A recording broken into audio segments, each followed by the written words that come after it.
नेपाल सरकारले तोकेको तलब आफूहरूले नपाएको गुनासो राख्दै शम्भुनाथ नगरपालिकाका शिक्षक तथा कर्मचारीहरू कार्यालय अगाडि मूल गेटमै धर्नामा बसेका छन्।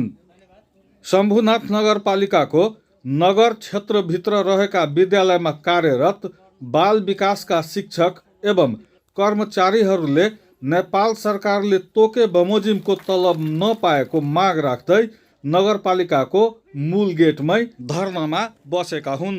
न्यूनतम पारिश्रमिक 15,000 पाउनुपर्ने उनीहरूको माग रहेको छ। बाल विकासमा काम करी जी कथिला अहाँ सब धरना देनु जे हमरा सबके ओतऽ से सरकार जे कहने रहे ने 7,000 स्थानीय तह से उ 7,000 हमरा सबके नहीं खियाबै छै। सब पालिका सब कर देलकै, पालिका मात्रै छै जे नहीं करे छै, ताहि दुआरे हमरो धरना देने छै। अखन कते तलब खाइ छी? अखने 8,000 मात्रै गौसी। नमस्कार, हमार नाम है पलटी कुमारी चौधरी, शंभुनाथ यागारा और घर भेले राजपुर और हमार स्कूल के नाम है श्री जनता माध्यमिक विद्यालय रामपुर जमुआ। स्कूल पढ़िए 10 में और घर पढ़े 11 में।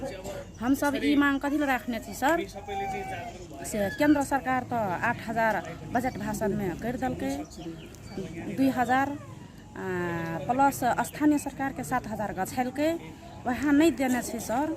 सब गाउँपालिका नगरपालिका खिया चुकल छै, शम्भुनाथ नगरपालिका पछा पड़ि गेल छै।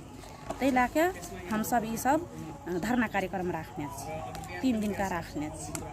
3 दिन का धरना कार्यक्रम से नहीं सुनते, इहो से डबल कनी धरना कार्यक्रम राखने अतबे कही तो हम अपन सब राखै छी।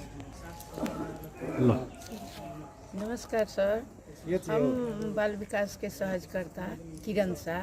हमर नाम हमर गांव भे गेल सखुआ, हमर स्कूल भे गेल श्री हियालाल मावी सखुआ कचमदाहा में। हमर सबके बाल विकास के सरकार सब तोकने रहे 15,000 न्यूनतम जायला 15,000 तोकने रहे, तैमें कि 2,000 केंद्रीय सरकार से बढ़ायल गेल और 7,000 स्थानीय सरकार से दे के और 6,000 पहले से भी हम सब खाई छलिए, तो सब मिला के 15,000 कर गेल।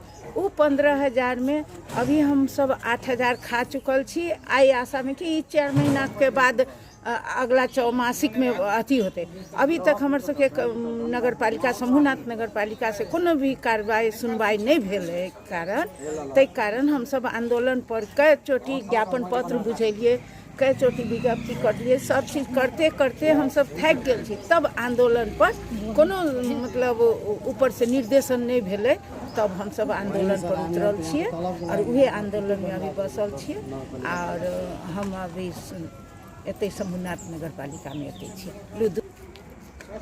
नमस्कार, मेरो नाम बसंत कुमार सरदार,